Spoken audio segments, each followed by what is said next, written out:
discuss classification of elements and periodicity in properties. Now I discuss in my class historical development of periodic table. Dove-Reinhardt's law of triads, Tayloric screw, and Newland's law of octaves. And then Mendeleev's periodic law, modern version of Mendeleev's periodic table, and merits and defects of Mendeleev's periodic table, modification of Mendeleev's periodic law and modern periodic law, and at last the long form of the periodic table and its description. Defects of long form of periodic table.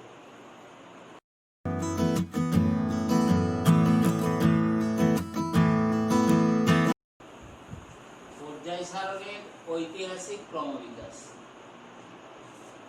যেহেতু বর্তমানে প্রাকৃতিক এবং মনুষ্যসৃষ্ট মৌল নিয়ে মোট মৌল সংখ্যা 118টি,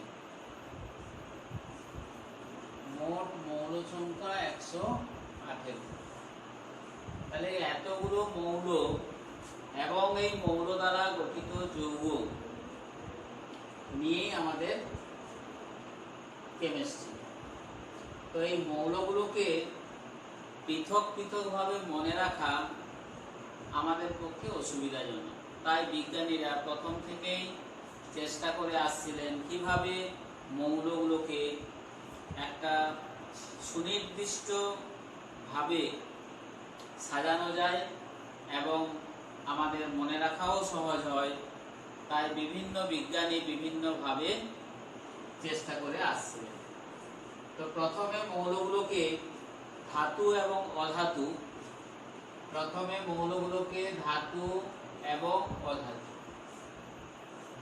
এবং অধাতু এই দুটো শ্রেণীতে ভাগ করা হয়েছে। কিন্তু এই ধাতু এবং অধাতুর শ্রেণী বিভাগ খুব একটা স্পষ্ট নয় বলে এটাকে বর্জন করা হয়। তো ডোভারিনারের ত্রয়ী সূত্র,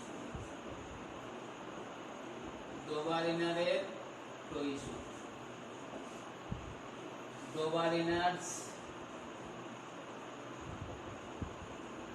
ল অফ ট্রায়াডস। বিজ্ঞানী ডোভারিনার মৌলগুলিকে ক্রমবর্ধমান পারমাণবিক ভরের ভিত্তিতে সাজিয়ে, মানে যে সমস্ত মৌলের মধ্যে তিনি দেখলেন যে রাসায়নিক ধর্মে সাদৃশ্য রয়েছে, এরকম কিছু মৌলকে ক্রমবর্ধমান পারমাণবিক ভর অনুসারে সাজানোর চেষ্টা করলেন এবং তাতে দেখলেন যে কয়েকটি মৌলকে এইভাবে সাজিয়ে, যেমন লিথিয়াম, সোডিয়াম, পটাশিয়াম, এদের রাসায়নিক ধর্মের সাদৃশ্য রয়েছে। ক্লোরিন, ব্রোমিন, এদের রাসায়নিক ধর্মের সাদৃশ্য রয়েছে। অক্সিজেন, সালফার, সেলেনিয়াম, এদের রাসায়নিক ধর্মে সালফার, সেলেনিয়াম ও টেলুরিয়াম,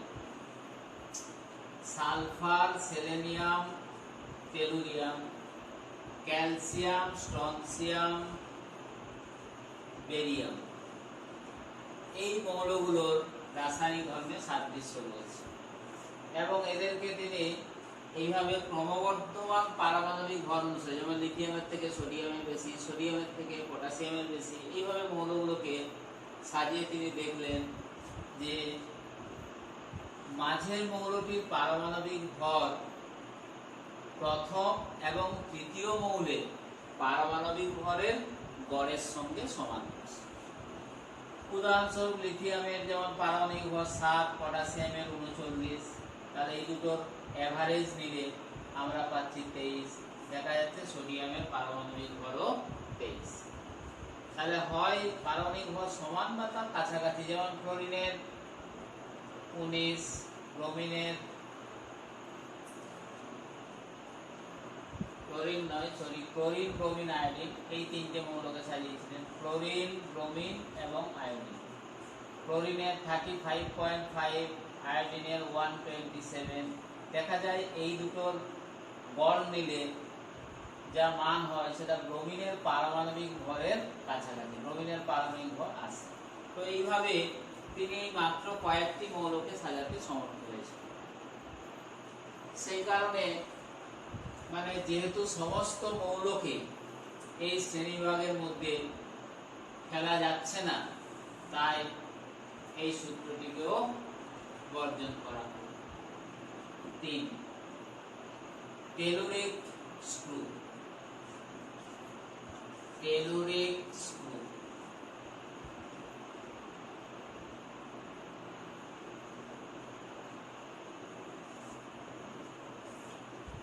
টেলুরিক স্ক্রু বলতে বিজ্ঞানের সাঁকুরতোয়া মৌলগুলোকে তাদের ক্রমবর্ধমান পারমাণবিক ভর অনুযায়ী 45 ডিগ্রি কোণে আনত একটি ঘূর্ণায়মান রেখায় সজ্জিত করে, এবং তিনি দেখলেন যে সমধর্মী মৌলগুলি একই উল্লম্ব রেখায় অবস্থান করছে। এই ধরনের বিন্যাসকে তিনি নাম দিলেন টেলুরিক স্ক্রু।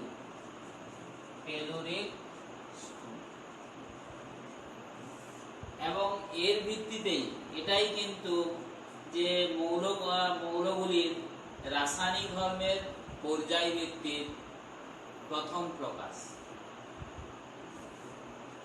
এরকম একটি উল্লম্ব চোঙের গায়ে, যেমন ধরা যাক এরকম একটি উল্লম্ব চোঙ, একটি উল্লম্ব চোঙের গায়ে মৌলগুলিকে ক্রমবর্ধমান পারমাণবিক ভর অনুসারে 45 ডিগ্রি কোণে আনত একটি ঘূর্ণায়মান রেখায় সজ্জিত করে। 45 ডিগ্রি কোণে আনত এরকম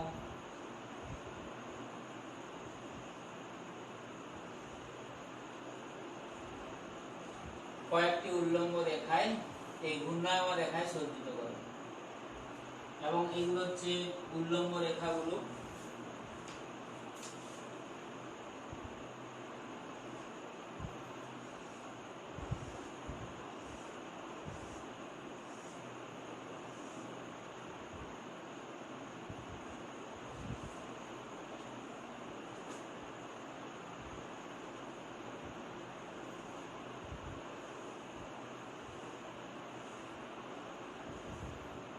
এই ধরনের বিন্যাসকে তিনি নাম দিলেন টেলুরিক স্ক্রু। তো তিনি দেখলেন এইভাবে সাজানোর ফলে, যেমন এখানে লিথিয়াম, তারপরে সোডিয়াম, পটাশিয়াম, এই মৌলগুলো পড়ছে, লিথিয়াম, সোডিয়াম, পটাশিয়াম। যেমন এখানে হাইড্রোজেন,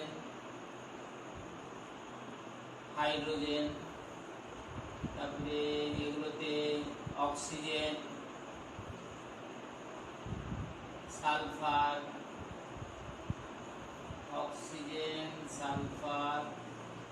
এইখানটায় অক্সিজেন, সালফার, এইভাবে মৌলগুলোকে তিনি সাজিয়ে দেখলেন। যেমন এখানে ফ্লোরিন, তারপর এখানটাতে ক্লোরিন, এরকম সমধর্মী মৌলগুলি কয়েকটি উল্লম্ব রেখায় পড়ছে।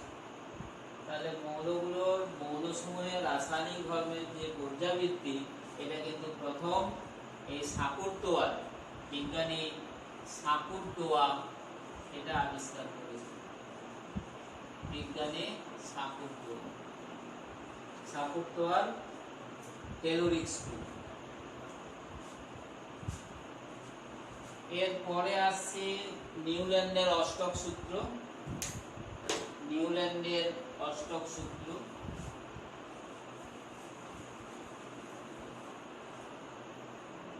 নাম্বার 4 নিউল্যান্ডের অষ্টক সূত্র।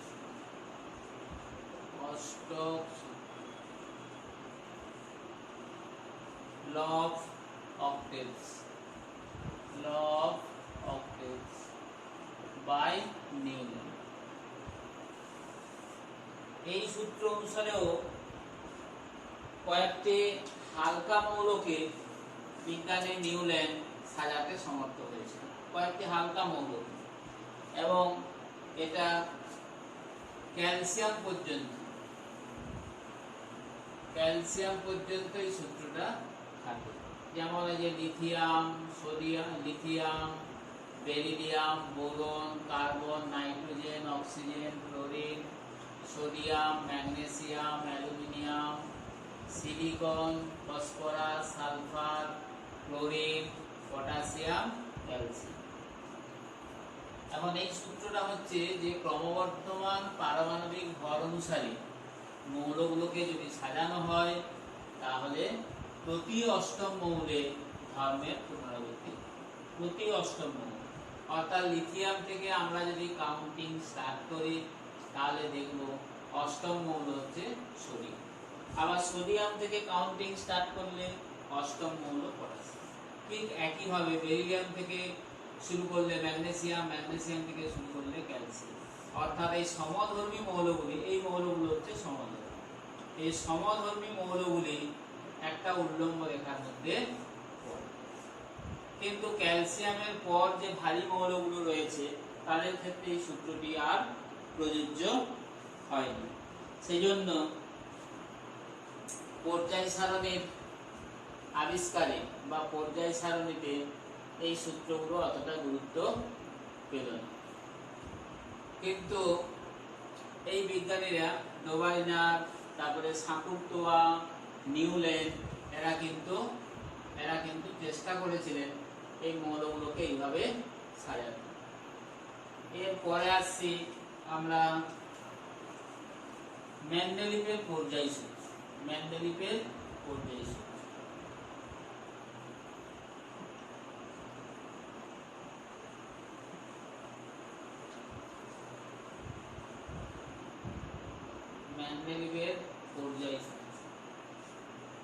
5 মেন্ডেলিভের পর্যায় সূত্র।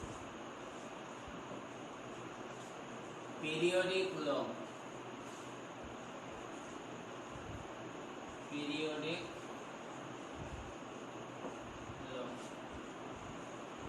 By Mendeleev.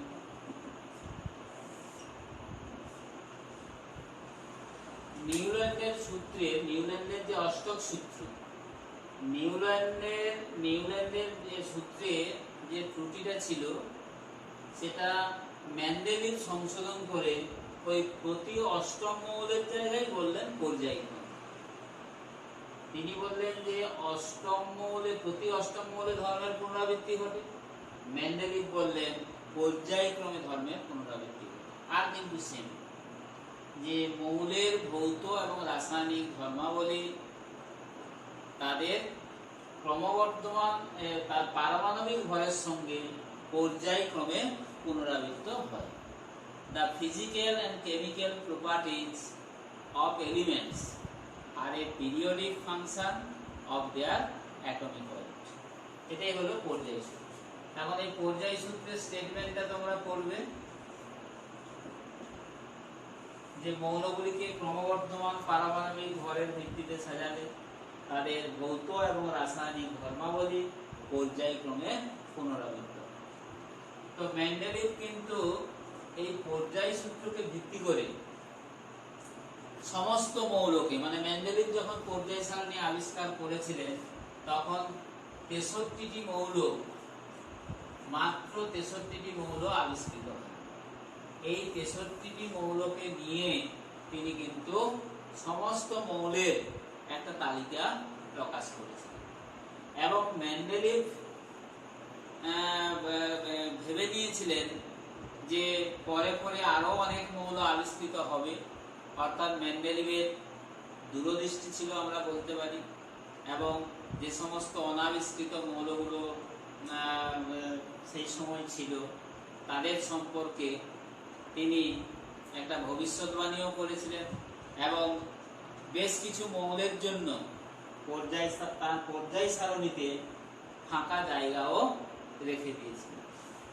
তাহলে এইভাবে আমরা মেন্ডেলিভের পর্যায় সূত্র পেলাম এবং এই মেন্ডেলিভের পর্যায় সূত্রের উপর ভিত্তি করে সমস্ত মৌলগুলোকে সাজিয়ে মেন্ডেলিভ যে তালিকা প্রকাশ করলেন তাকে আমরা বলছি মেন্ডেলিভের পর্যায় সারণী।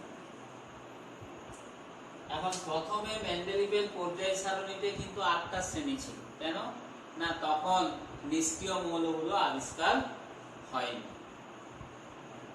কিন্তু পরে পরে নিষ্ক্রিয় মৌলগুলো যখন আবিষ্কার হয়, নিষ্ক্রিয় মৌলগুলোর যোজ্যতা শূন্য এবং এরা রাসায়নিকভাবে নিষ্ক্রিয়, তাই এদেরকে পর্যায় সারণীতে 0 শ্রেণীতে স্থান দেওয়া হয়েছে। অর্থাৎ আমরা মেন্ডেলিভের পর্যায় সারণীর আধুনিক সংস্করণটা করব। মেন্ডেলিভের পর্যায় সারণীর আধুনিক সংস্করণ, মেন্ডেলিভের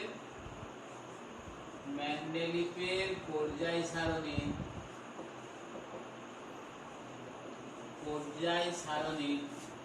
আধুনিক সংস্করণ,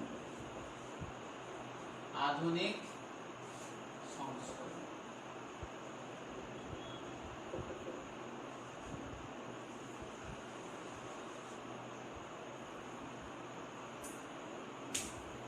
Extended form of Mendeleev's periodic table।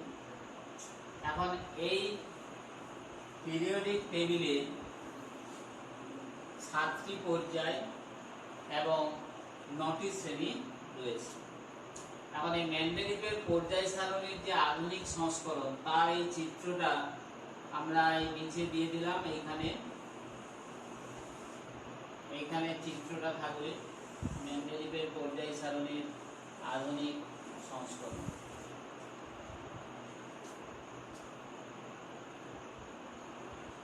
এই পর্যায় সারণীতে আমরা দেখছি 7টি পর্যায় সংখ্যা হলো 7টি এবং এদেরকে ইংরেজি সংখ্যা দিয়ে প্রকাশ করা হয় 1 2 3 4 5 6 7।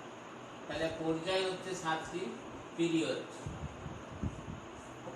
পর্যায় বা পিরিয়ড। মেন্ডেলিভের এই পর্যায় সারণীতে যে আধুনিক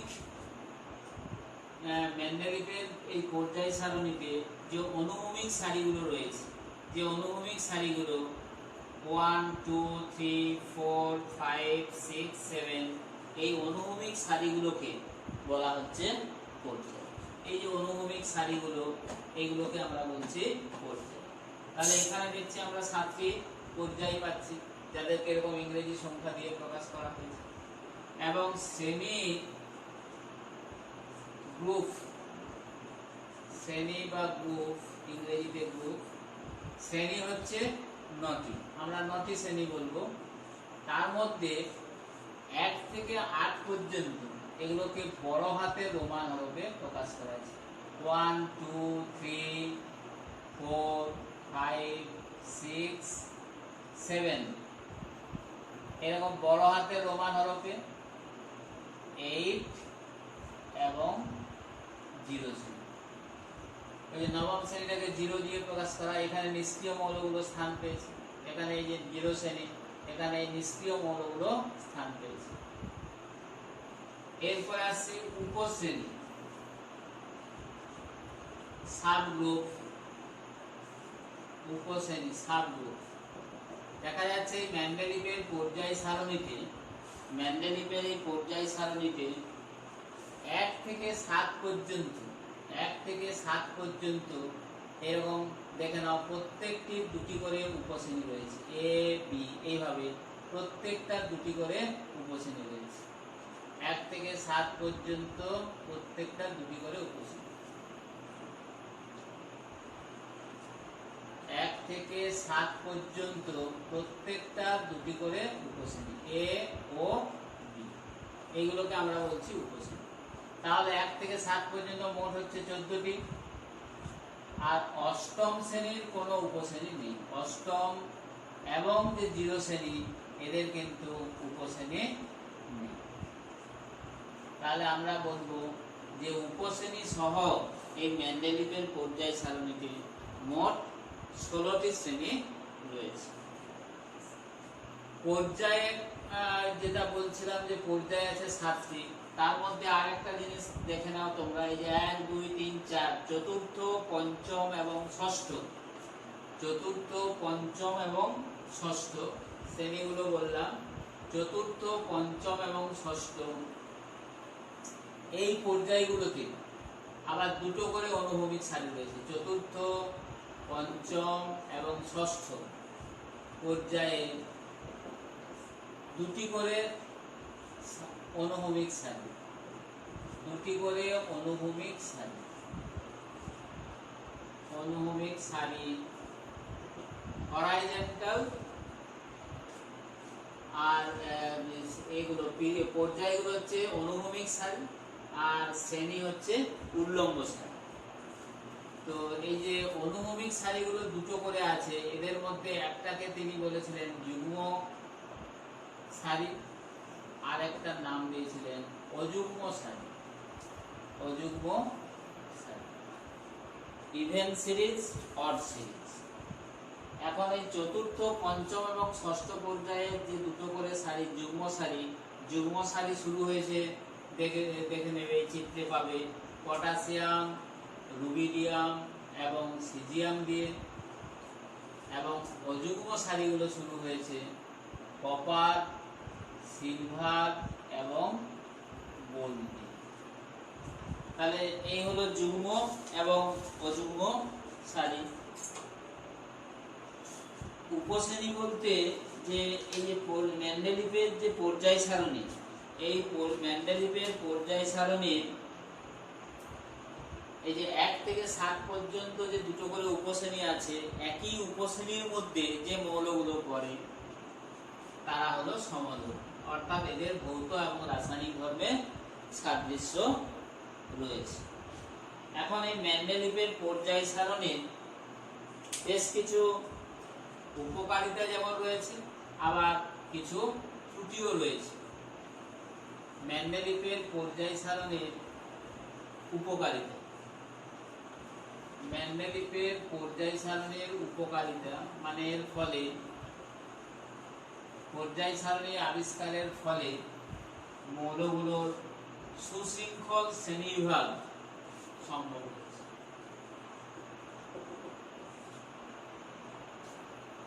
এর উপকারিতাগুলো, এই পর্যায় সারণীর উপকারিতাগুলো আমরা পয়েন্ট করে একটু বলে দিচ্ছি। যে মেন্ডেলিভের পর্যায় সারণী আবিষ্কারের ফলে মৌলগুলো সুশৃঙ্খল শ্রেণীবিভাগ সম্ভব হয়েছে, নাম্বার 1। নাম্বার 2, কিছু অনাবিষ্কৃত মৌল সম্পর্কে মেন্ডেলিভ যে ভবিষ্যৎবাণী করেছিলেন সেগুলো পরে পরে আবিষ্কার হয়। যেমন একা বোরন,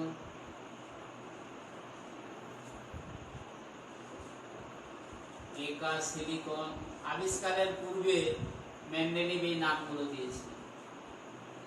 একা বোরন, একা অ্যালুমিনিয়াম এবং একা সিলিকন।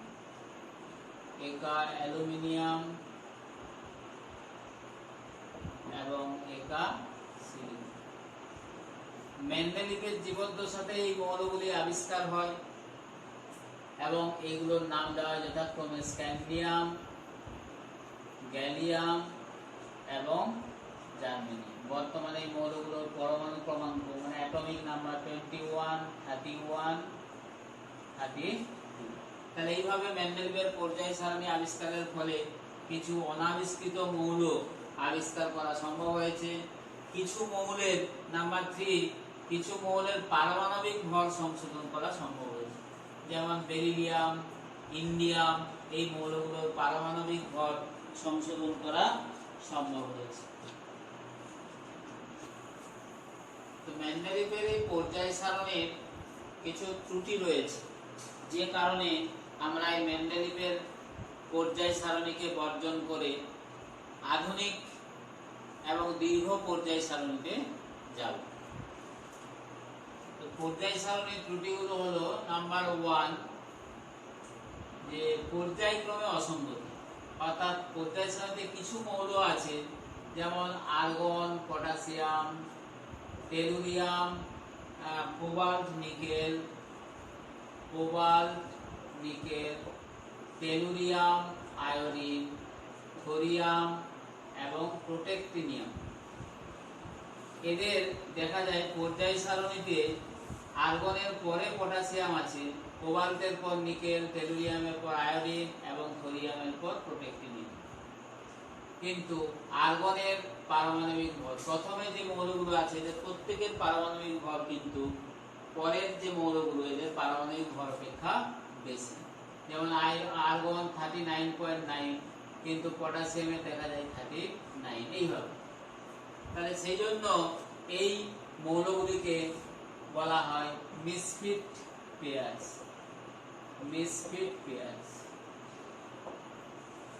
এই যে জোড়গুলো আর্গন, পটাশিয়াম, এই যে 4 জোড়া 1, 2, 3 এবং 4, এই 4 জোড়া মৌলকে বলা হচ্ছে মিসফিট পেয়ার্স। নাম্বার 2, হাইড্রোজেনের অবস্থান। হাইড্রোজেনের অবস্থান নিয়ে বিতর্ক আছে, মানে পর্যায় সারণীতে হাইড্রোজেনকে যেমন 1A শ্রেণী, মেন্ডেলিভের পর্যায় সারণীতে দেখবে যে 1A শ্রেণীতে ক্ষার ধাতুগুলো রয়েছে, lithium, sodium, potassium, rubidium, caesium এবং তেজস্ক্রিয় মৌল ফ্রান্সিয়াম। এটা ফ্রান্সিয়াম তেজস্ক্রিয় মৌল। এবং 7A শ্রেণীতে মেন্ডেলিভের পর্যায় সারণীর 7B শ্রেণী, 7B তে যে হ্যালোজেনগুলো রয়েছে, হ্যালোজেন মৌলগুলো fluorine, chlorine, bromine, iodine, astatine. এই অ্যাস্টাটিনটা অবশ্য হচ্ছে ম্যানমেড মৌল, এটা একটু মনে রাখতে হবে, ম্যানমেড এলিমেন্ট অ্যাস্টাটিন। এমনি হ্যালোজেন বলতে প্রধানত আমরা এই 4টে মৌলকে বুঝবো।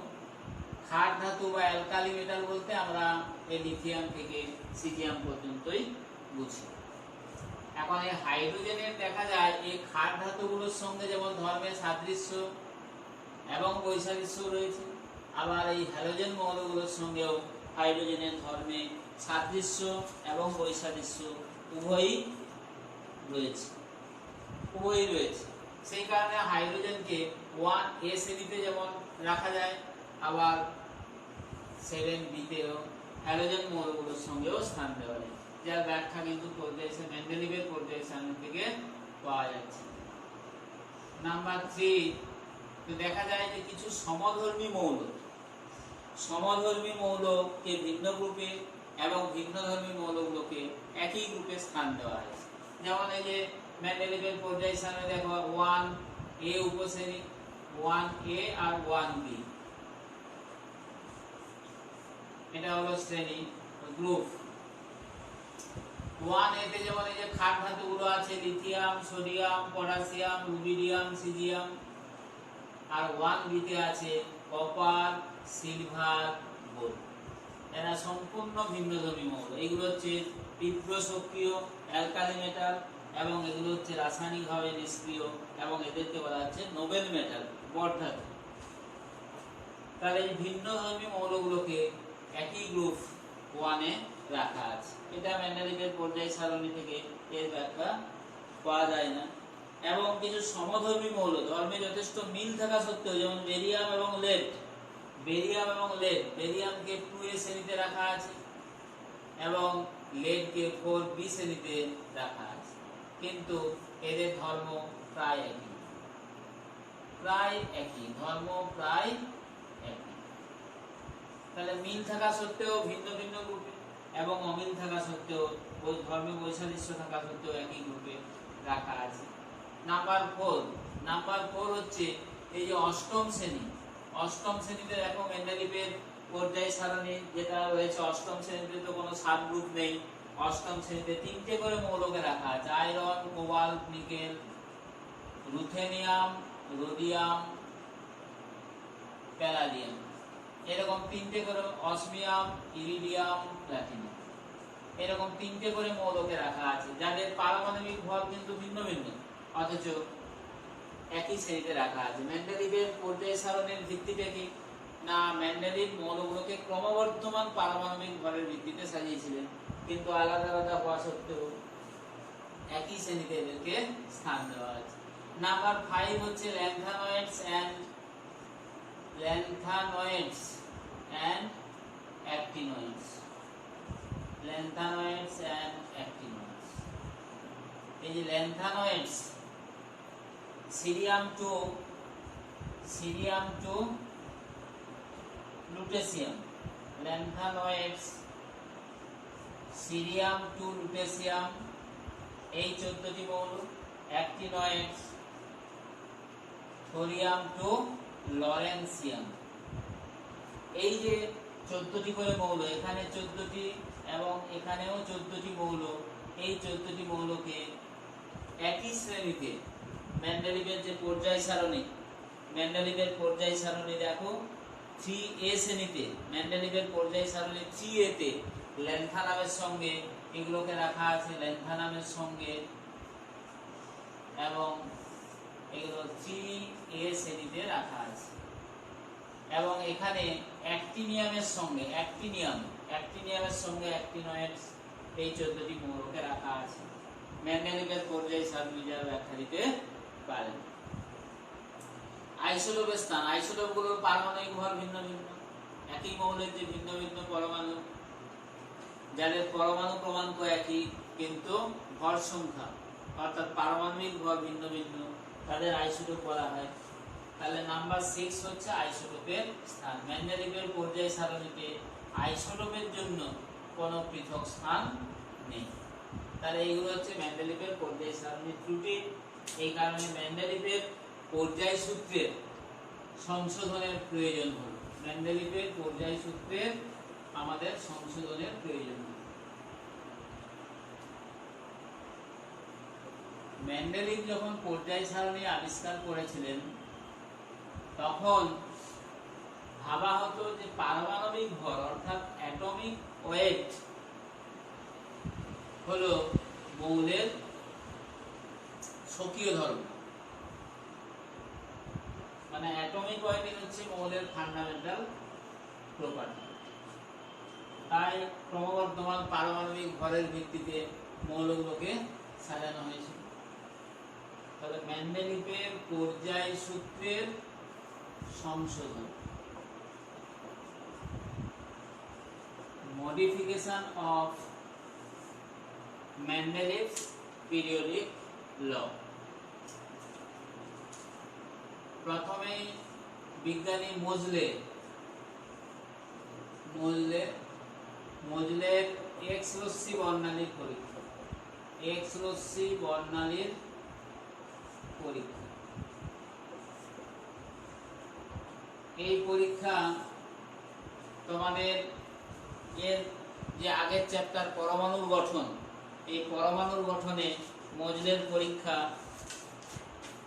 আলোচনা করা হয়েছিল। বিজ্ঞানী মোজলে কতগুলো মানে ধাতুকে ক্যাথোড রূপে ব্যবহার করে কতগুলো ধাতুকে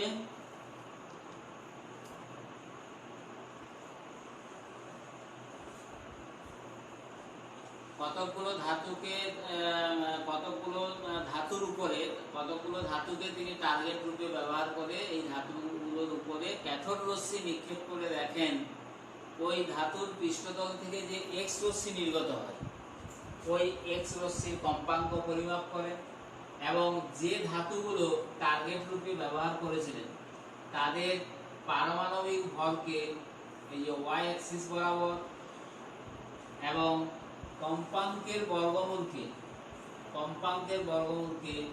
এক্স অক্ষ বরাবর প্লট করে, এগুলো হচ্ছে পারমাণবিক ভর অ্যাটমিক ওয়েট। আর ওই একই ধাতুর অ্যাটমিক নাম্বারকে এক্স অক্ষ বরাবর, অ্যাটমিক নাম্বার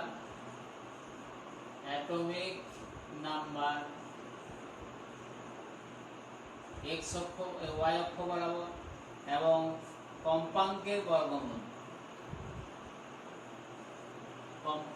বর্গমূল স্কয়ার রুট অফ ফ্রিকোয়েন্সি, একে এক্স অক্ষ বরাবর প্লট করে তিনি দেখেন যে পরমাণু ক্রমাঙ্ক ভার্সাস কম্পাঙ্কের বর্গমূলের যে লেখচিত্র, তাতে একটি সরলরেখা পাওয়া যায়। এরকম একটি সরলরেখা এখানে পাওয়া যায়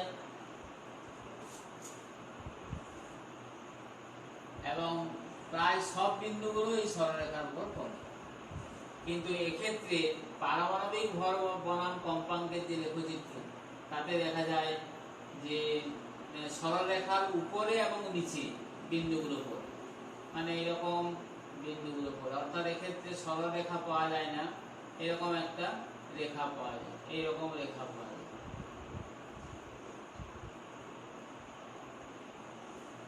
তাহলে এর থেকে বিজ্ঞানী মজলে ধারণা করেছিলেন যে পারমাণবিক ভর অপেক্ষা পারমাণবিক মানে অ্যাটমিক নাম্বারই হলো, অ্যাটমিক নাম্বারের উপরই মৌলের রাসায়নিক ধর্ম নির্ভর করে।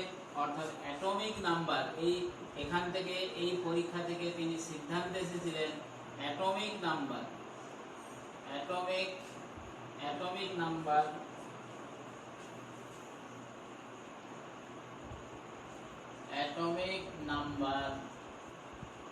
is the fundamental property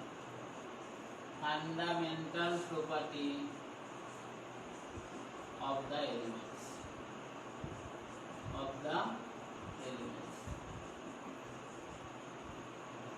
অর্থাৎ পরমাণু ক্রমাঙ্কই হলো মৌলের মূলগত ধর্ম, এর উপরই মৌলের রাসায়নিক ধর্ম নির্ভর করে। তারপর আইসোটোপ আবিষ্কার হলো।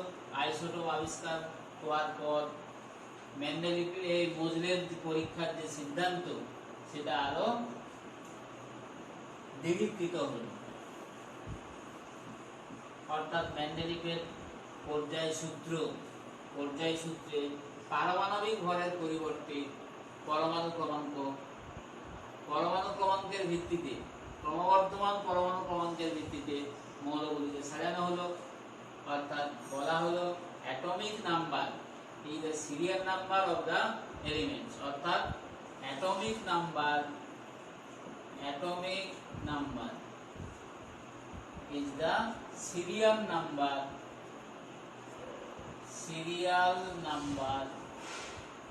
of the elements in the periodic table.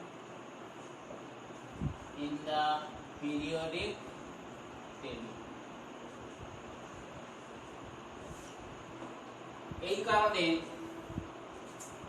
পর্যায় সূত্রকে সংশোধন করে বলা হলো, নাম দেওয়া হলো আধুনিক পর্যায় সূত্র, মডার্ন পিরিয়ডিক ল।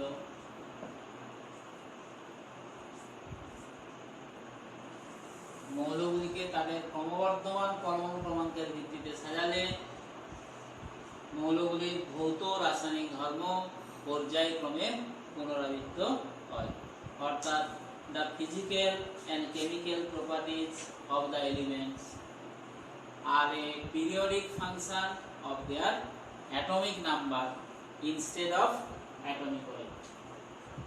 তাহলে এইভাবে আধুনিক পর্যায় সূত্র, এই আধুনিক পর্যায় সূত্রের উপর ভিত্তি করে আমরা পেয়ে গেলাম আধুনিক পর্যায় সারণী বা দীর্ঘ পর্যায় সারণী। আধুনিক পর্যায় সারণী বা দীর্ঘ পর্যায় সারণী, যে পর্যায় সারণীতে 7টি পর্যায় এবং 18টি শ্রেণী রয়েছে। 7টি পর্যায় এবং 18টি শ্রেণী। আমরা পড়ব এখন দীর্ঘ পর্যায় সারণী। দীর্ঘ পর্যায় সারণী, long form of periodic table. Long form of periodic table.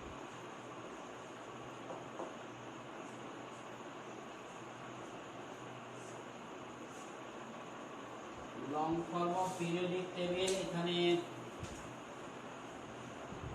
চিত্রে দেওয়া হলো, এখান থেকে দেখো।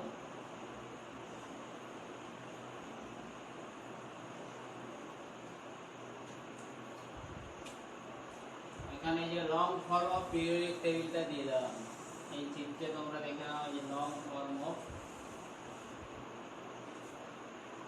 Periodic table. এই পিরিয়ডিক টেবিলে আমরা দেখতে পাচ্ছি যে এখানেও পর্যায় রয়েছে 7টি, পিরিয়ড বা পর্যায় রয়েছে 7টি, এবং এদেরকে ইংরেজি সংখ্যা দিয়ে প্রকাশ করা হলো। এবং গ্রুপ, এখানে আর সাব গ্রুপের প্রশ্ন নেই, গ্রুপ মানে শ্রেণী হচ্ছে 18, এবং এদেরকেও ইংরেজি সংখ্যা 1, 2, 3, 4 এবং 18 দিয়ে প্রকাশ করা হলো। পর্যায়গুলোকে 1, 2, 3 করে 7 পর্যন্ত প্রকাশ করা হলো, পিরিয়ড এবং গ্রুপ। এবং এই যে দীর্ঘ পর্যায় সারণী, এই দীর্ঘ পর্যায় সারণী রচিত হয়েছে যেহেতু পরমাণু ক্রমাঙ্কের উপর ভিত্তি করে, তাই মৌলগুলোর ইলেকট্রন বিন্যাসকে ভিত্তি করে, যেটা আমরা পেয়েছিলাম বোর থিওরি থেকে, যে ইলেকট্রন বিন্যাসের উপর ভিত্তি করে আমরা এই পর্যায় সারণী পেয়েছি। তাই এটাকে, এই দীর্ঘ পর্যায় সারণীর অপর নাম হচ্ছে বোরের সারণী, দীর্ঘ পর্যায় সারণী বা বোর সারণী, একে বোর সারণীও বলা হয়, বোর সারণী। তাহলে ইলেকট্রন বিন্যাসের উপর ভিত্তি করে, মানে আমরা পরমাণুর গঠনে যে পড়েছি পাউলি's exclusion principle, cones multiplicity rule এবং যে আব্বাও প্রিন্সিপল, এগুলোর উপর ভিত্তি করে আমরা করেছিলাম পরমাণুর ইলেকট্রন বিন্যাস।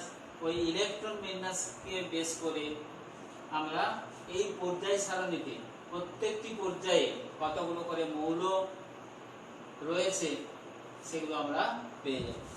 তাহলে এখন আমরা এই পর্যায় সারণীর বর্ণনাটা করব, দীর্ঘ পর্যায় সারণীর বর্ণনা। এবং এই পর্যায় সারণী ইউপ্যাক কর্তৃক স্বীকৃত, ইউপ্যাক, এই পর্যায় সারণী কিন্তু ইউপ্যাক স্বীকৃত, ইউপ্যাক স্বীকৃত, international union of pure and applied chemistry, IUPAC স্বীকৃত, বা এই দীর্ঘ পর্যায় সারণীকে ইউপ্যাক সারণীও বলা হয়, ইউপ্যাকের পর্যায় সারণী।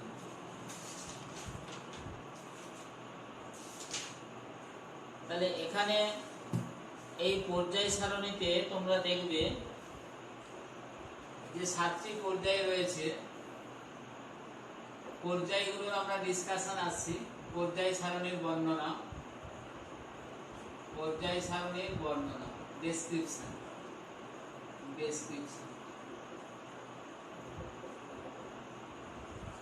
এতে যে প্রথম পর্যায়, এবং এই পর্যায়গুলো যে 7টি পর্যায় এসছে থেকে না, পর্যায়গুলো এসছে কিন্তু কক্ষ সংখ্যা থেকে, যে 7টি কক্ষ K L M N O P Q, এই 7টি কক্ষ, তাই হচ্ছে 7টি পর্যায়। প্রথম কক্ষ মানে প্রথম পর্যায়, ফার্স্ট পিরিয়ড, ফার্স্ট পিরিয়ড মানে কি কে অরবিট, কে সেল, কে সেলে তোমার সাবসেল গুলো কি থাকে 1s, এখানে যেহেতু 1s, তাহলে এর ইলেকট্রন বিন্যাস হচ্ছে কি 1s2, তাই এক্ষেত্রে আমাদের দুটি মৌল থাকে। আগে মৌল সংখ্যাগুলো আমরা হিসাব করে দিই, দুটি মৌল, এবং এই যে ইংরেজি সংখ্যা 1, 2, 3, 4, 5, 6, 7, এই 7টি পর্যায়।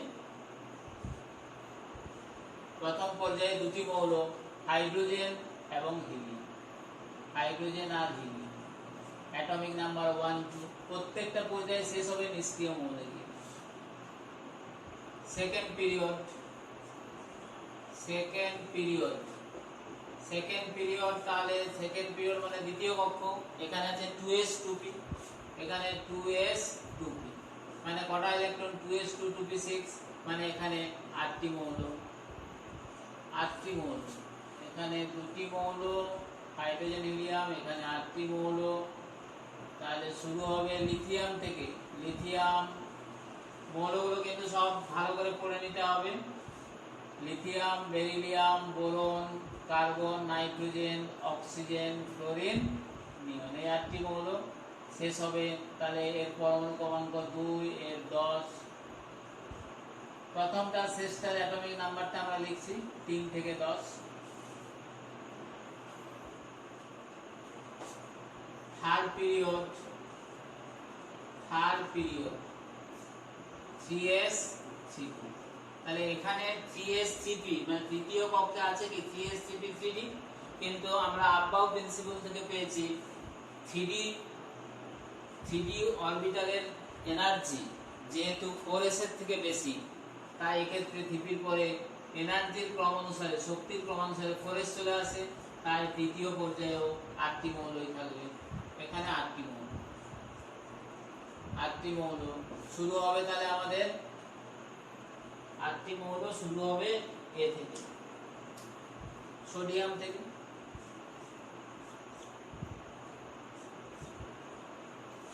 শুরু হবে সোডিয়াম থেকে। Sodium, magnesium, aluminium, silicon, phosphorus, sulphur, chlorine, argon. এই যে আর্গন হচ্ছে 18, সোডিয়ামের হলো 11। এবং এই দ্বিতীয় তৃতীয় পর্যায়ের যে মৌলগুলো, দ্বিতীয় এবং তৃতীয় পর্যায়ের যে মৌলগুলো, এই মৌলগুলোকে বলা হচ্ছে আদর্শ মৌল। মানে প্রকৃতিতে এই মৌলগুলো বেশি পরিমাণে পাওয়া যায়, তাই এগুলোকে আদর্শ মৌল বলা হয় বা রিপ্রেজেন্টেটিভ এলিমেন্ট। তাহলে প্রথম এবং দ্বিতীয় পর্যায়ের মৌলগুলোকে, এগুলো আমরা আসবো, প্রথম এবং দ্বিতীয় পর্যায়ের মৌলগুলোকে দ্বিতীয় এবং তৃতীয় পর্যায়ের মৌলগুলিকে এগুলোকে বলা হচ্ছে রিপ্রেজেন্টেটিভ এলিমেন্ট, আদর্শ মৌল, আদর্শ বা প্রতিনিধি মৌল, প্রতিনিধি মৌল, representative or typical elements।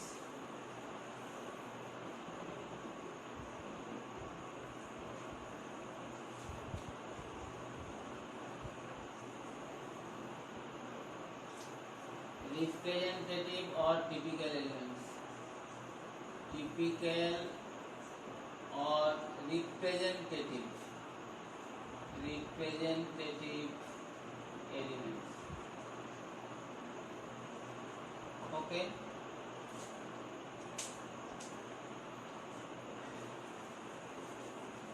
এখন আসছে তৃতীয় পর্যায়। তৃতীয় পর্যায় হলো চতুর্থ পর্যায়ে আসছে, চতুর্থ পর্যায়।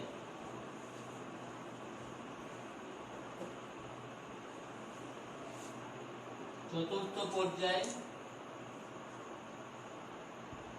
Fourth period.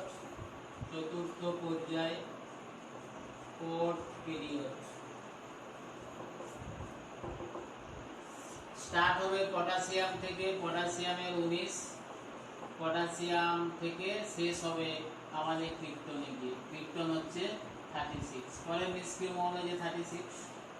এখানে যে পটাশিয়াম, ক্যালসিয়াম, ক্যালসিয়াম 20, তারপরে এই যে স্ক্যান্ডিয়াম, টাইটেনিয়াম, ভ্যানাডিয়াম, ক্রোমিয়াম। এখানে দেখে নাও চতুর্থ পর্যায়ে মৌলগুলো manganese, iron, cobalt, nickel, copper, zinc, gallium, germanium, arsenic, selenium, bromine এবং ক্রিপ্টন। এই যে ক্রিপ্টনে গিয়ে শেষ হচ্ছে। ক্রিপ্টন হলো 36, অর্থাৎ এখানে 18টি মৌল আছে, 18টি মৌল বর্তমান। এখন এই যে স্ক্যান্ডিয়াম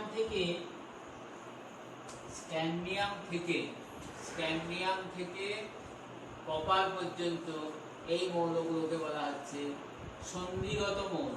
এগুলোকে বলছি আমরা সন্ধিগত মৌল, সন্ধিগত মৌল, ট্রানজিশন এলিমেন্ট, ট্রানজিশন এলিমেন্ট।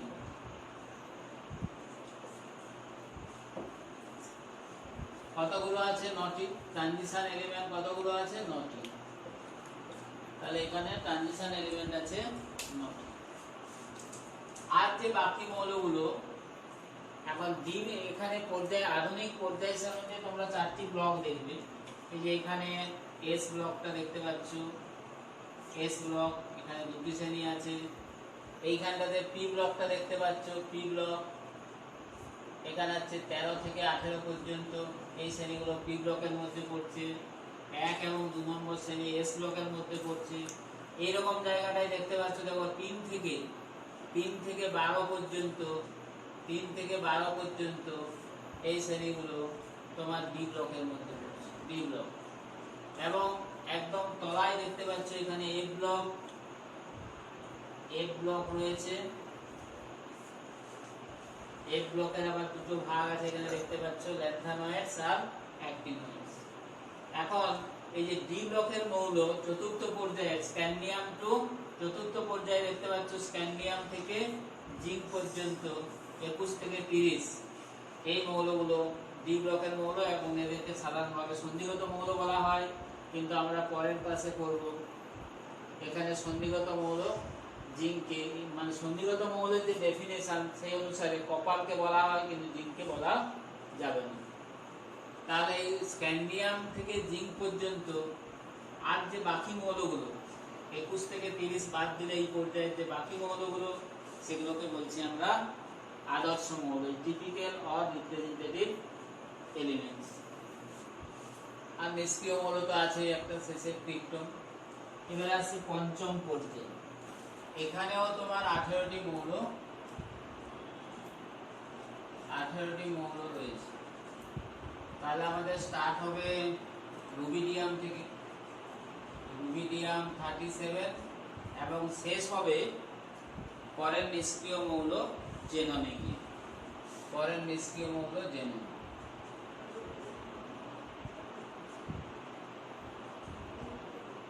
তাহলে রুবিডিয়াম, স্ট্রনসিয়াম, ইট্রিয়াম,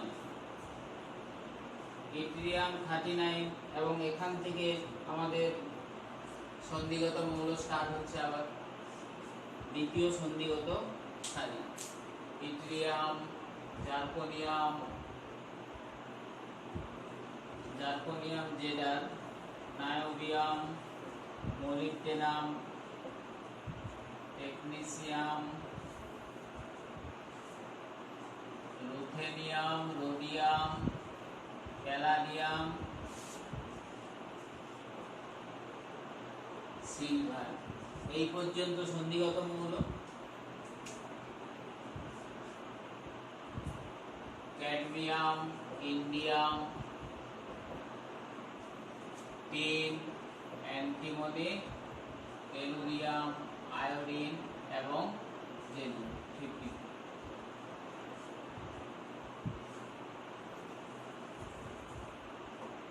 তাহলে এখানে আমরা দেখতে পাচ্ছি পঞ্চম পর্যায়ে, যে পঞ্চম পর্যায়ের যে মৌলগুলোর ইলেকট্রন বিন্যাস স্টার্ট হচ্ছে 5s, এখানে ইলেকট্রন বিন্যাস স্টার্ট হচ্ছে যে 5s, 5s, 4d এবং 5। তাহলে যে 2, 10 এবং 6, অর্থাৎ এখানেও 18টি মৌল। এবং সন্ধিগত মৌল আমরা দেখতে পাচ্ছি, সন্ধিগত মৌল যে ইট্রিয়াম টু সিলভার, এখানেও সন্ধিগত মৌল, এদেরকে বলছি আমরা সন্ধিগত মৌল, ট্রানজিশন এলিমেন্ট, এবং এর সংখ্যা আছে 9। এখন ক্যাডমিয়াম ডি ব্লকের ইট্রিয়াম টু ক্যাডমিয়াম, এই মৌলগুলো ডি ব্লকে অন্তর্ভুক্ত হলেও ক্যাডমিয়াম কিন্তু সন্ধিগত মৌল নয়, আমরা পরের ক্লাসে ব্যাখ্যাটা আসবো। আর যে বাকি মৌলগুলো রয়ে গেল রুবিডিয়াম, স্ট্রনসিয়াম এবং এই যে ইন্ডিয়াম থেকে শুরু করে আয়োডিন পর্যন্ত, এই মৌলগুলো হচ্ছে, এই মৌলগুলো এদেরকে বলা হয় আদর্শ মৌল বা প্রতিনিধি মৌল। আর এটি তো নিষ্ক্রিয় মৌল, নিষ্ক্রিয় মৌল।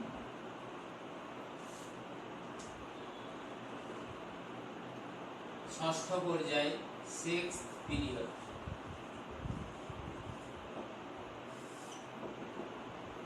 এখন এই মৌলগুলো কিন্তু সবগুলোই মনে রাখতে হবে।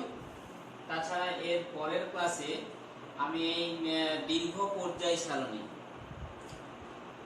Long form of periodic table. এখানে যে সমস্ত মৌলগুলো আছে এই মৌলগুলোকে কিভাবে সহজে মনে রাখা যায় এর একটা ট্রিক্স দেব এবং শুধু এটা নিয়ে একটা ক্লাস করব।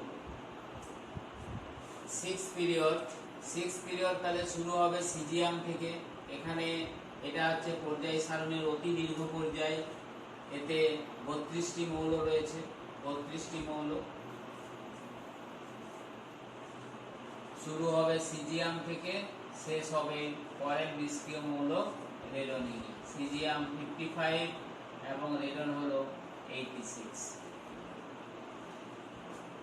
এখানে মৌলগুলোর ইলেকট্রন বিন্যাসটা কি হবে এবং ইলেকট্রনগুলো কোথায় ঢুকবে? শুরু হবে 6s থেকে, 6s 2 4f 14 5d 10 আর 6p 6। তাহলে দেখা যাচ্ছে 2 14 দিয়ে 16 10 এ 26 আর 6 এ 32। এই হলো ষষ্ঠ পর্যায়ের মৌলগুলোর ইলেকট্রন বিন্যাস। সেই কারণে এখানে 32টি মৌল আছে এবং এটি পর্যায় সারণীর প্রথম অতি দীর্ঘ পর্যায়। তাহলে আমরা যে পর্যায়গুলো পড়ছি, প্রথম পর্যায় একে বলা হয় অতি হ্রস্ব পর্যায়, মাত্র 2টি মৌল। দ্বিতীয় পর্যায় এবং তৃতীয় পর্যায় যথাক্রমে দ্বিতীয় হ্রস্ব এবং প্রথম হ্রস্ব এবং দ্বিতীয় হ্রস্ব পর্যায়ে এতে 8টি করে মৌল রয়েছে। চতুর্থ এবং পঞ্চম এই পর্যায়গুলোতে 18টি করে মৌল রয়েছে। এদেরকে যথাক্রমে প্রথম দীর্ঘ এবং দ্বিতীয় দীর্ঘ পর্যায় বলা হয়। এবং ষষ্ঠ এটা হলো প্রথম অতি দীর্ঘ পর্যায়, এতে 32টি মৌল রয়েছে। এই ষষ্ঠ পর্যায়ের মৌলগুলো সিরিয়াম তাহলে 55, বেরিয়াম, ল্যান্থানাম। সিরিয়াম, ল্যান্থানামে স্টার দিলাম তার কারণটা আসছে। সিরিয়াম 58। সিরিয়াম থেকে এই মৌলগুলোর হয়তো চিহ্ন এবং নামগুলো রিডিং করে নিলে চলবে, মনে না রাখলেও চলবে। সিরিয়াম থেকে লুটেসিয়াম পর্যন্ত। Lutetium, cerium 58, lutetium 71। Hafnium, tantalum, tungsten, radium,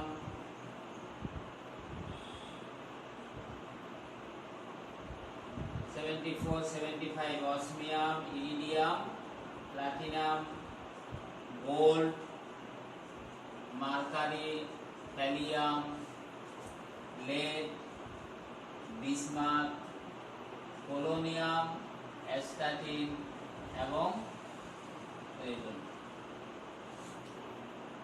86। আচ্ছা, এখানে এই যে ল্যান্থানাম 57 এবং হ্যাফনিয়াম থেকে গোল্ড পর্যন্ত এই মৌলগুলো, এইগুলো হচ্ছে সন্ধিগত মৌল। তাহলে ল্যান্থানাম এবং হ্যাফনিয়াম টু গোল্ড অর্থাৎ 9টি মৌল, এই মৌলগুলোকে বলা হচ্ছে সন্ধিগত মৌল। এই মৌলগুলোকে আমরা বলছি সন্ধিগত মৌল। আর সিরিয়াম টু লুটেসিয়াম, এখানে এই 14টি মৌল রয়েছে। 14টি মৌল সিরিয়াম টু লুটেসিয়াম, এই 14টি মৌল সিরিয়াম টু লুটেসিয়াম, এই 14টি মৌলকে বলা হয় বিরল মৃত্তিকা মৌল। বিরল মৃত্তিকা মৌল, কারণ এই মৌলগুলোকে প্রকৃতিতে কম পরিমাণে পাওয়া যায় এবং ল্যান্থানামের পর এরা অবস্থিত, তাই এদেরকে আবার ল্যান্থানাইটসও বলা হয়। আচ্ছা, বিরল মৃত্তিকা রেয়ার আর্থ এলিমেন্টস, আবার এদের নাম হচ্ছে ল্যান্থানাইটস অর ল্যান্থানয়েডস।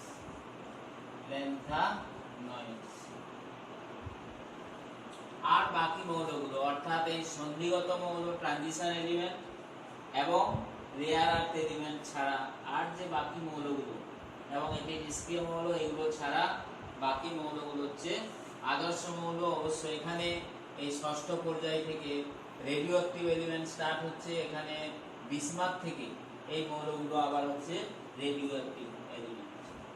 এই যে বিসমাথ থেকে বিসমাথ, পোলোনিয়াম, অ্যাস্টাটিন, রেডন এইগুলো হচ্ছে আবার তেজস্ক্রিয় মৌল। এখান থেকে তেজস্ক্রিয় মৌল শুরু হয়ে যাচ্ছে আমাদের তেজস্ক্রিয় মৌল রেডিও অ্যাক্টিভ এলিমেন্ট।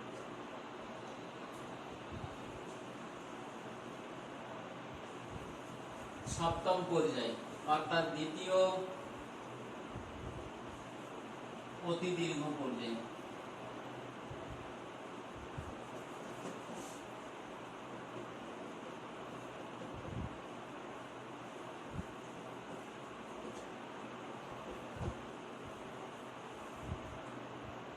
সপ্তম পর্যায় সেভেন্থ পিরিয়ড। এখানেও 32টি মৌল রয়েছে, 32টি, এবং এটি পর্যায়টি শুরু হচ্ছে আমাদের রেডন 86, তাহলে এটা শুরু হচ্ছে ফ্যান্সিয়াম থেকে এবং শেষ হচ্ছে 118তম মৌল ওগানেসন 118, 87 টু ওগানেসন 118তম মৌল। তাহলে এখানে আমাদের মৌলগুলোর ইলেকট্রন বিন্যাস হবে এই যে 6p তে এখানে শেষ হয়েছিল, তাহলে 7s 5f 6d এবং 7p, অর্থাৎ 16 26 এই যে 32টি মৌল এখানে এইগুলোর ইলেকট্রন বিন্যাস। এবং শুরু হচ্ছে ফ্যান্সিয়াম থেকে, ফ্যান্সিয়াম 87, রেডিয়াম, অ্যাক্টিনিয়াম, এসিড,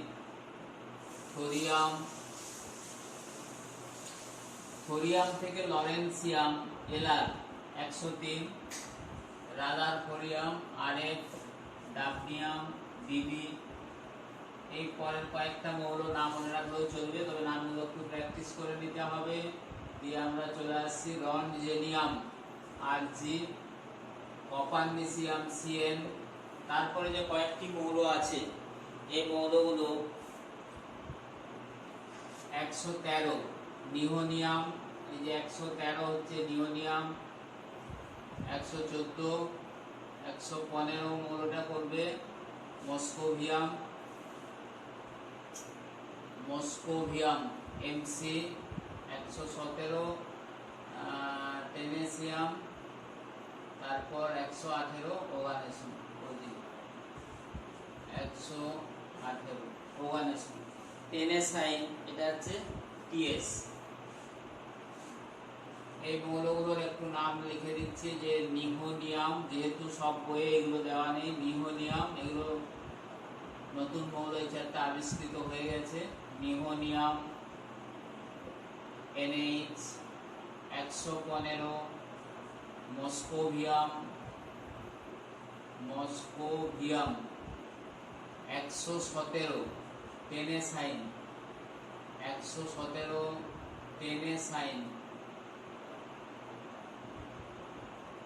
টেনেসাইন আর 118তম মৌল হচ্ছে ওগানেসন। টেনেসাইন, আচ্ছা এটা মুছেই দিলাম, মস্কোভিয়াম, টেনেসাইন টিএস 117তম মৌল, টেনেসাইন, এবং ওগানেসন ওজি 118, ওগানেসন। ওকে, তাহলে এই আমাদের সপ্তম পর্যায় অর্থাৎ আধুনিক দীর্ঘ পর্যায় সারণী আমাদের শেষ হলো। এখানে এই সপ্তম পর্যায়ের মধ্যে সপ্তম পর্যায়ে আমরা আসছি যে অ্যাক্টিনিয়াম 89, আচ্ছা, তারপরে থোরিয়াম টু লরেন্সিয়াম এই মৌলগুলোকে বলা হচ্ছে অ্যাক্টিনয়েডস। এটা 90 to 103। তাহলে যে থোরিয়াম টু লরেন্সিয়াম 103, এই মৌলগুলোকে বলা হচ্ছে অ্যাক্টিনাইডস বা অ্যাক্টিনয়েডস। আর এখানে সন্ধিগত মৌল হচ্ছে আমাদের রেডিয়াম, এই অ্যাক্টিনিয়াম 89 এবং এই যে রাদারফোরিয়াম 104 থেকে শুরু করে রনজেনিয়াম 111 পর্যন্ত, এগুলো হচ্ছে সন্ধিগত মৌল। অ্যাক্টিনিয়াম এসি এবং রাদারফোরিয়াম থেকে শুরু করে 104 পর্যন্ত, 111 পর্যন্ত আরজি রনজেনিয়াম, এই মৌলগুলো হচ্ছে সন্ধিগত মৌল। তাহলে এখানে সন্ধিগত মৌলের সংখ্যা কতগুলো হচ্ছে? অ্যাক্টিনিয়াম 89 1 আর 104 থেকে 11, মানে এখানে 8 এবং 9, তাহলে এখানেও 9টি সন্ধিগত মৌল। তাহলে 9টি সন্ধিগত মৌল, 14টি হচ্ছে অ্যাক্টিনাইড মৌল। ওভানেশন নতুন আবিষ্কৃত মৌল, এবং যেহেতু এটা 0 শ্রেণীতেই পড়ছে তাহলে একেও আমরা নিষ্ক্রিয় মৌল ধরে নিচ্ছি, আর বাকি মৌলগুলো এখানে তাহলে আদর্শ মৌলের মতো। তবে এই সপ্তম পর্যায়ের যে মৌলগুলো, এই সপ্তম পর্যায়ের সমস্ত মৌলই কিন্তু এই পর্যায়ের সমস্ত মৌল, এখানে এই সমস্ত মৌল 32টি মৌলই হচ্ছে তেজস্ক্রিয়, অর্থাৎ রেডিও অ্যাক্টিভ। সমস্ত মৌলই হচ্ছে এখানে তেজস্ক্রিয় প্রকৃতি। সপ্তম পর্যায়ে সমস্ত মৌলই তেজস্ক্রিয় প্রকৃতি। তাহলে আমাদের দীর্ঘ পর্যায় সারণীর বর্ণনা শেষ হলো।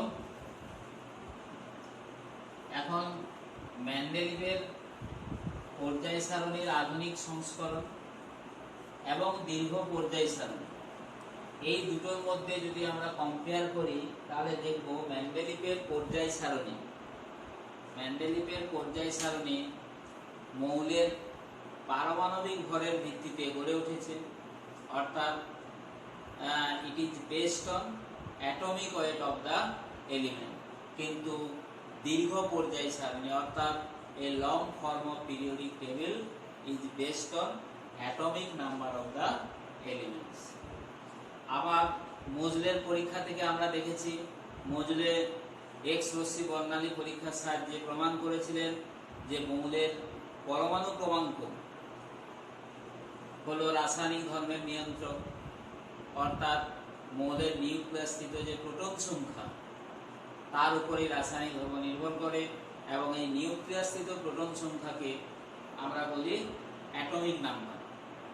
তাহলে অ্যাটমিক নাম্বারই হলো পর্যায় সারণীতে মৌলগুলোর ক্রমিক সংখ্যা, এবং এর উপরে ভিত্তি করেই এই দীর্ঘ পর্যায় সারণী গড়ে উঠেছে। তাহলে এখানে এই দীর্ঘ পর্যায় সারণীতে মেন্ডেলিভের পর্যায় সারণীতে ত্রুটিগুলো ছিল, সেই ত্রুটিগুলো আমরা এই দীর্ঘ পর্যায় সারণীতে অনেকগুলোই সংশোধন করতে পেরেছি, কিন্তু তা সত্ত্বেও এই দীর্ঘ পর্যায় সারণীর কিছু ত্রুটি এখনো রয়ে গেছে, যেগুলোর ব্যাখ্যা কিন্তু এই পর্যায় সারণী থেকেও পাওয়া যাচ্ছে। দীর্ঘ পর্যায় সারণীর ত্রুটি।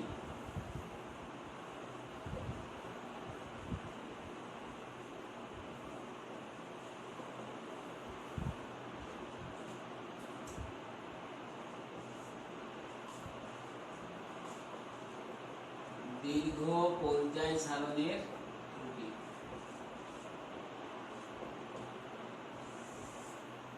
দীর্ঘ পর্যায় সারণীরও ত্রুটি দেখা যাক যে এখানেও হাইড্রোজেনের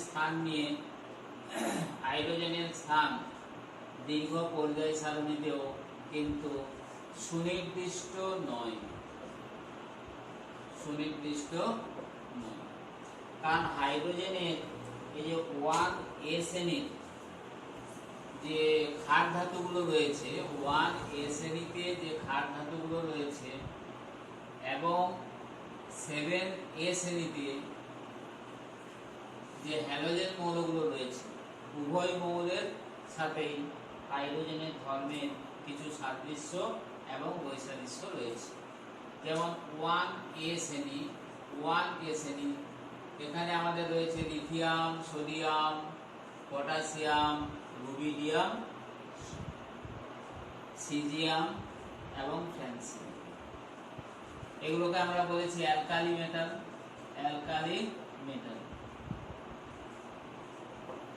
এদের সাথে হাইড্রোজেনের ধর্মের কিছু সাদৃশ্য রয়েছে।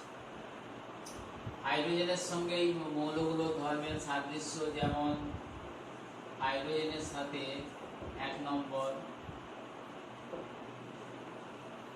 যোজ্যতা হলো 1 এবং এদের সাধারণ ইলেকট্রন বিন্যাস হচ্ছে NS। তাহলে হাইড্রোজেনের ন্যায় এই ক্ষার ধাতুগুলো যোজ্যতা 1 এবং এদের outermost shell electronic configuration NS1, অর্থাৎ হাইড্রোজেনের যেমন একটা ইলেকট্রন আছে, এই ক্ষার ধাতুগুলোরও বহিস্থ কক্ষের ইলেকট্রন বিন্যাস হচ্ছে NS1, তাই এদের যোজ্যতা হলো 1। কিন্তু সাদৃশ্য 2, হাইড্রোজেন যেমন একটা ইলেকট্রন বর্জন করে H+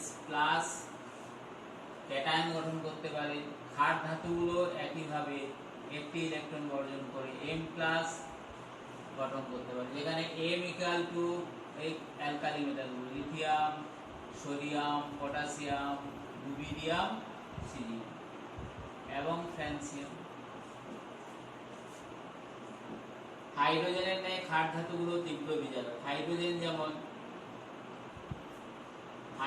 যেমন তীব্র বিজারক, হাইড্রোজেন এবং ক্ষার ধাতু উভয়ই তীব্র বিজারক, স্ট্রং রিডিউসিং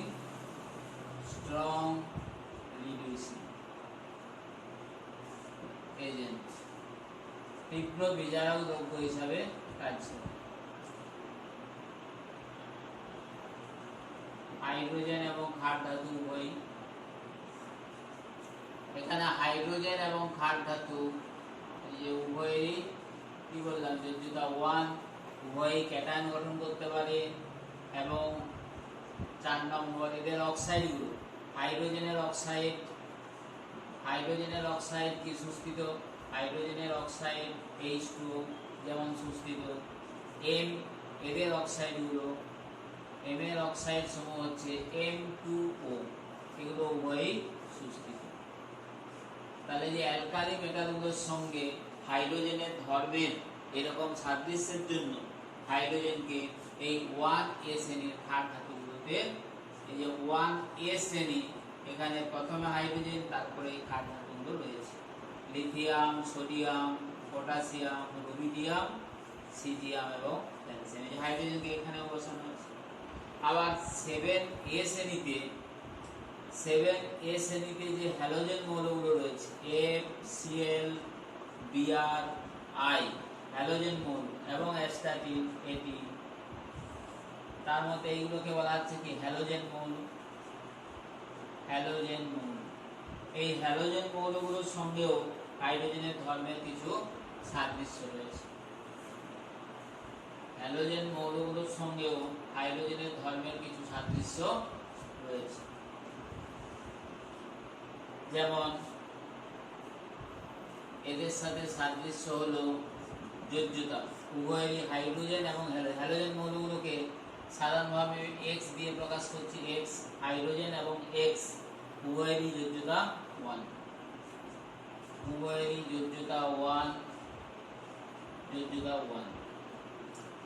এক। সাদৃশ্য 2, হাইড্রোজেন যেমন ইলেকট্রন গ্রহণ করে হাইড্রাইড আয়ন গঠন করে H-, সেরকম হ্যালোজেনগুলো একটি ইলেকট্রন গ্রহণ করে X-, হ্যালাইড আয়ন গঠন করে। তাহলে এটা হাইড্রাইড আয়ন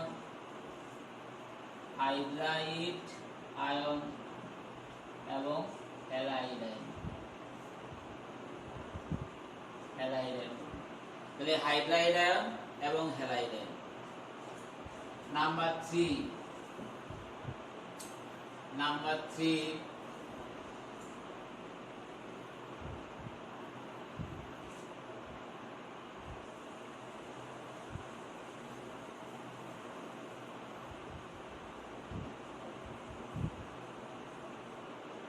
এই মৌলগুলো এই সাদৃশ্য যেটা আলোচনা করছি 7A, এখানে তাদের FCl, Br, I এবং S এদের সাথেও তাহলে হাইড্রোজেন কেজি আমরা বসাতে পারি। আচ্ছা, সাদৃশ্যগুলো যে যোজ্যতা 1, আচ্ছা এরা একটি ইলেকট্রন গ্রহণ করে অ্যানায়ন গঠন করতে পারে। আচ্ছা, এদের ন্যায় হাইড্রোজেনের যেমন আয়নাইজেশন এনার্জি, হাইড্রোজেন এবং হ্যালোজেন উভয়েরই আয়নাইজেশন এনার্জি এটা হচ্ছে বেশি, আয়নাইজেশন এনার্জির মানটা বেশি, সেজন্য এরা সহজেই ইলেকট্রন গ্রহণ করতে পারে। এরকম সাদৃশ্যগুলো এদের রয়েছে। তাহলে এইরকম সাদৃশ্য থাকার জন্য হাইড্রোজেনকে এখানে বসাই। তাহলে আমরা দেখতে পাচ্ছি হাইড্রোজেনের পজিশন যে মেন্ডেলিভের পর্যায় সারণীতে যেমন হাইড্রোজেনের স্থান সুনির্দিষ্ট ছিল না, ঠিক একইভাবে দীর্ঘ পর্যায় সারণীতেও হাইড্রোজেনের স্থানটা সুনির্দিষ্ট নয়। একে 1A তেও বসানো যায়, আবার 7A তেও বসানো যায়। তাই হাইড্রোজেনকে মেন্ডেলিভ নাম দিয়েছেন দুষ্ট মৌল।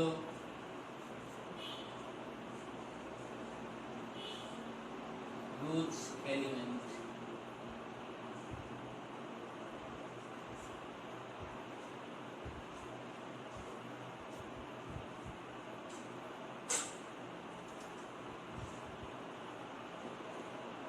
আচ্ছা, এখানে আসছি এবারে এতে দীর্ঘ পর্যায় সারণীর যেমন একটা ত্রুটি হলো হাইড্রোজেনের স্থান নিয়ে বিতর্ক। 2 নম্বর,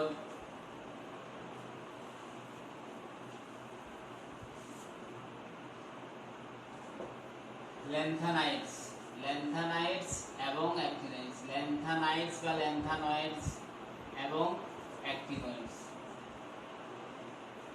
মেন্ডেলিভের পর্যায় সারণীতে ল্যান্থানয়েডস এবং অ্যাক্টিনয়েডস এগুলোর কে যেমন ল্যান্থানামের সঙ্গে অ্যাক্টিনাইডস গুলোকে অ্যাক্টিনিয়ামের সঙ্গে মেন্ডেলিভের পর্যায় সারণীতে বসানো ছিল একই জায়গায়, এখানেও কিন্তু একই জায়গায় এদের স্থান, এদেরকে যথাক্রমে ল্যান্থানাম ও অ্যাক্টিনিয়ামের সঙ্গে 3B বা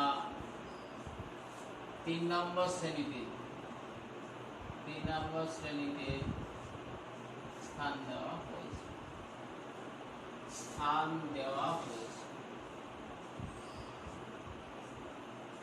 তাহলে এটিও দীর্ঘ পর্যায় সারণীর একটা ত্রুটি। এখন ব্যাখ্যা হিসাবে যেটা বলা হচ্ছে যে যেহেতু ল্যান্থানয়েডস এবং অ্যাক্টিনয়েডস এদের বহিস্থ ইলেকট্রন বিন্যাস একই, তাই এদের রাসায়নিক ধর্মে সাদৃশ্য রয়েছে, সেই কারণে এদেরকে দীর্ঘ পর্যায় সারণীতেও একই শ্রেণীতে রাখা আছে। হাইড্রোজেনের স্থান নিয়ে কি ব্যাখ্যা দেওয়া হলো, যেহেতু হাইড্রোজেনের 1A শ্রেণী মানে ক্ষার ধাতুগুলোর সঙ্গে এর ধর্মের কিছু সাদৃশ্য রয়েছে, তাই 1A তেও বসানো যায়, এবং 7A অর্থাৎ হ্যালোজেন মৌলগুলোর সঙ্গে যেহেতু এদের সাদৃশ্য রয়েছে, তাই এই শ্রেণীতেও একে স্থান দেওয়া হয়েছে। এটাই হলো ব্যাখ্যা। এবং হাইড্রোজেনকে এই কারণে মেন্ডেলিভ, যেহেতু এর স্থানটা সুনির্দিষ্ট নয়, তাই একে দুষ্ট মৌল বা রুজ এলিমেন্ট নামকরণ করা হয়েছে। 3 নম্বর ত্রুটি হচ্ছে হিলিয়াম। হিলিয়ামের ইলেকট্রন বিন্যাস 1s2, তাহলে এই দীর্ঘ পর্যায় সারণীতে একে 2A বা 2 নম্বর শ্রেণীতে স্থান দেওয়া উচিত। 2A বা 2 নম্বর শ্রেণীতে স্থান দেওয়া উচিত ছিল,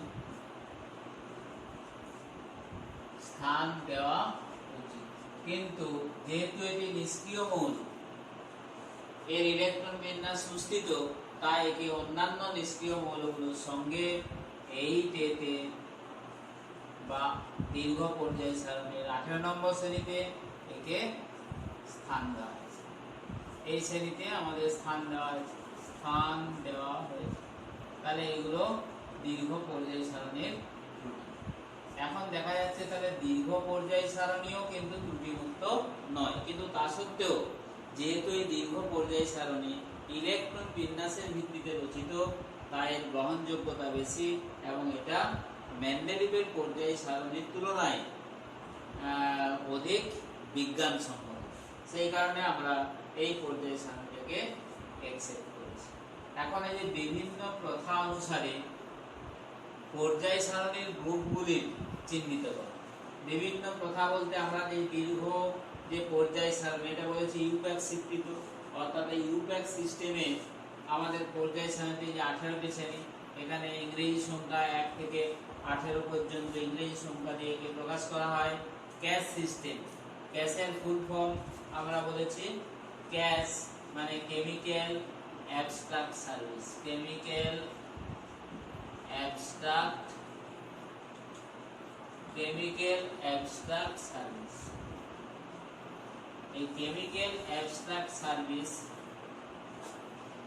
এই সিস্টেমে শ্রেণীগুলোকে বড় হাতের রোমান হরফে এবং মেন্ডেলিভ সিস্টেমে শ্রেণীগুলোকে রোমান হরফে, মেন্ডেলিভ সিস্টেমেও শ্রেণীগুলোকে রোমান হরফে প্রকাশ করা হয়। কিন্তু পার্থক্য বলতে কিছু উপশ্রেণীর মধ্যে পার্থক্য রয়েছে। যেমন ক্যাশ সিস্টেমে যেটা আধুনিক দীর্ঘ পর্যায় সারণীতে যেটা 1 নম্বর শ্রেণী, আধুনিক দীর্ঘ পর্যায় সারণীতে যেটা আমাদের 1 নম্বর শ্রেণী, এখানে ক্যাশ সিস্টেম এবং মেন্ডেলিভ সিস্টেমে এটা হচ্ছে 1A, মেন্ডেলিভেও 1, 2A। এইখান থেকে চেয়ে হচ্ছে যে ডি ব্লকের মৌলগুলো 3 থেকে এই যে 12 পর্যন্ত, ডি ব্লকের যে মৌলগুলো এখানে ক্যাশ সিস্টেমে এগুলো হচ্ছে 3B, ক্যাশ সিস্টেমে 3B, 4B, 5B, 6B, 7B এবং 8, 9, 10 এই যে তিনটে শ্রেণী 8, 9, 10 এটা হলো 8B এবং 11, 12 1B, 1B এবং 8, 9 এবং 10 এই তিনটে শ্রেণী হচ্ছে একটাই 8B। তারপর এখানে আবার 3A, 4A, এই যে 3A, 4A, 5A, 6A, 7A এবং 18 নম্বর শ্রেণী হলো 8A। তাহলে এখানে আমাদের মোট শ্রেণী পেয়ে যাচ্ছে, যে মোট শ্রেণী এটা হচ্ছে মোট শ্রেণী আমাদের হচ্ছে কত, 18টি। মেন্ডেলিভ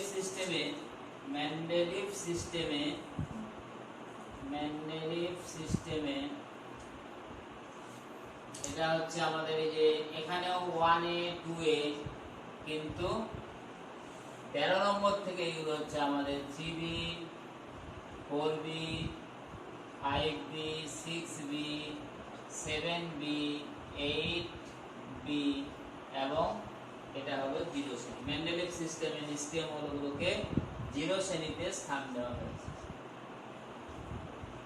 আর এই ডি ব্লকের মৌল 3 থেকে 12 এখানে হচ্ছে 3B, তার মানে এটা হচ্ছে 3B ছিল ক্যাশ সিস্টেম, এটা 3A, 4A, 5A, 6A, 7A এবং এই যে 8, 9, 10 দীর্ঘ পর্যায় সারণী এটা হচ্ছে অনলি 8, অষ্টম শ্রেণীতে রাখা আছে এবং এখানে এটা সেম 1B, 2। তাহলে এই হচ্ছে মেন্ডেলিভের পর্যায় সারণীতে বিভিন্ন গ্রুপগুলোর চিহ্নিতকরণ ক্যাশ সিস্টেমে এবং ইউপ্যাক সিস্টেমে। তাহলে আধুনিক দীর্ঘ পর্যায় সারণী আমরা নেক্সট ক্লাসে এই দীর্ঘ পর্যায় সারণী কমপ্লিট হলো। দীর্ঘ পর্যায় সারণীতে আমরা দেখছি 118টি মৌল এবং সব মৌলগুলি আবিষ্কার হয়েছে এবং এগুলো চিহ্ন দেওয়া হয়েছে। তো এখন এই পর্যায় সারণীকে কিভাবে খুব সহজে মনে রাখা যায় তার কিছু ট্রিক্স আমি পরের ক্লাসে দেব, যাতে করে সবার কাছে এটা মানে সহজেই গ্রহণযোগ্য হয় এবং খুব সহজে মনে রাখা